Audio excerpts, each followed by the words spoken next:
Bienvenue dans cette vidéo où j'ai envie de te parler de la Chouba. La Chouba, elle est complètement en lien avec Tété Malkoutar, cette troisième phrase du Notre Père, du Haboun, qui nous parle du feu créateur, parce que la Chouba, elle est en lien avec l'histoire de Moïse, mais elle nous parle de la flamme, du désir qui est à l'intérieur de nous, de notre mission sur cette terre, de cette ardeur à remplir, accomplir notre vocation, coûte que coûte, malgré les embûches, et à nous laisser guider, à recevoir la guidance pour pouvoir accomplir notre vocation. Cette flamme sacrée du désir, c'est ce qui fait pulser notre être, ce qui fait vibrer notre être. Et comme le dit Yeshua dans une des béatitudes, c'est ce qui est tellement ardent à l'intérieur de nous, ce qui brûle tellement à l'intérieur de nous, que ce désir-là nous réveille la nuit. Donc on ne peut pas faire autrement que d'accomplir, de faire ce qu'il faut pour accomplir ce désir, pour accomplir cette vocation. Et c'est ça notre mission, c'est ça notre feu créateur. La Chouba, elle est reliée notamment à l'histoire de Moïse. Moïse qui se retrouve devant le buisson ardent, donc ce buisson qui brûle mais qui ne se consume pas, qui représente la flamme sacrée du désir.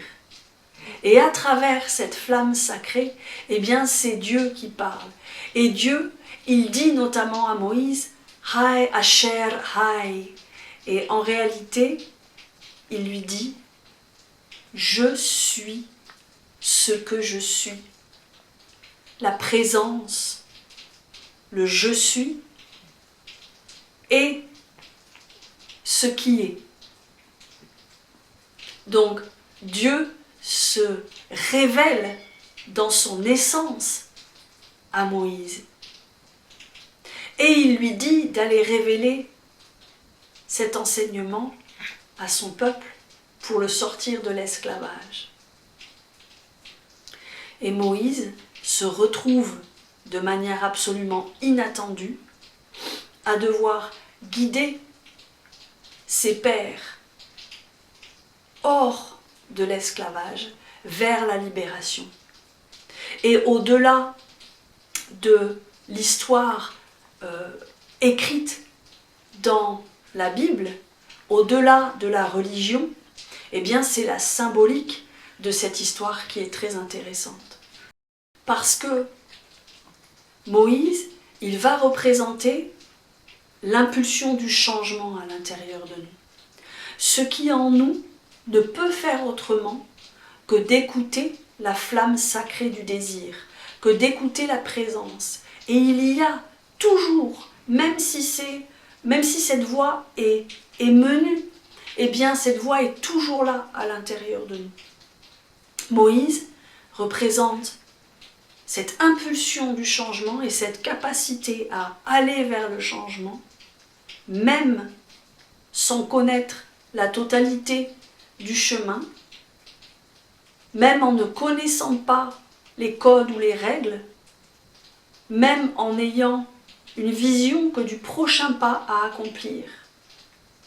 Moïse, il représente aussi notre capacité à écouter notre inspiration, écouter la voix divine à l'intérieur de nous, écouter notre intuition, ce qui vient véritablement de notre connexion avec Allah, pour faire les prochains pas qui nous sont demandés, dans la confiance et la foi aveugle que cela va nous amener là où nous devons aller, et que cela va nous amener vers la libération et vers l'accomplissement de notre véritable vocation, c'est-à-dire d'être des messagers de lumière. Donc ce feu ardent qui nous pousse à changer, c'est Dieu en action.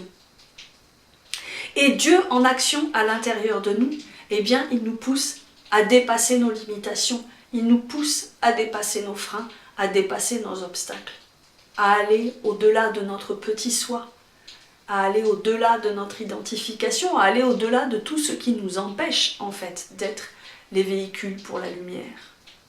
C'est Dieu qui brûle et qui pousse à l'intérieur de nous. Et dans la 5e béatitude, eh bien, je crois que c'est la 5e, Yeshua nous le dit, Tu behun la elen dat kein blebon de henun ezun la alaha.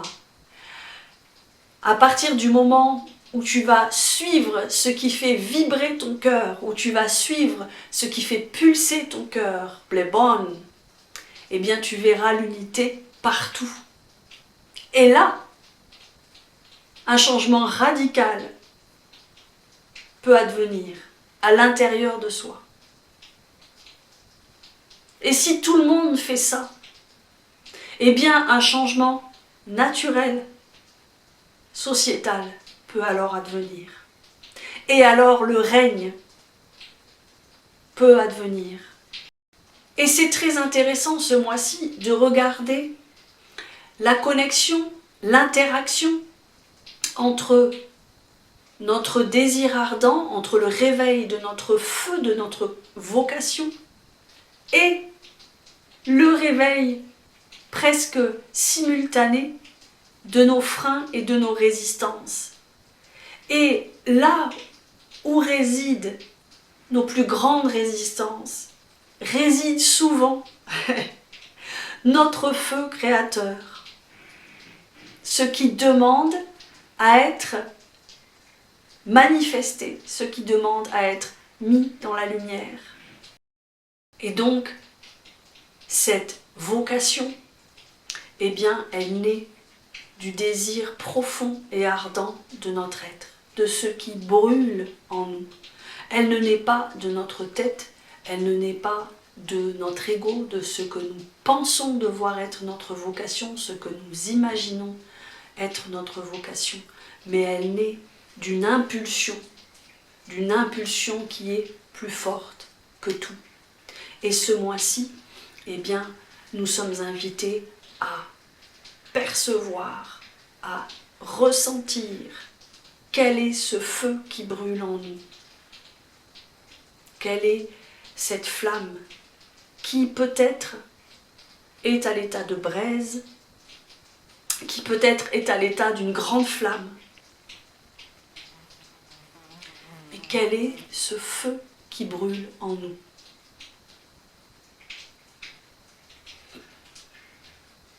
Cette rouba qui va nous permettre de manifester le royaume sur terre. Tété Malkutar.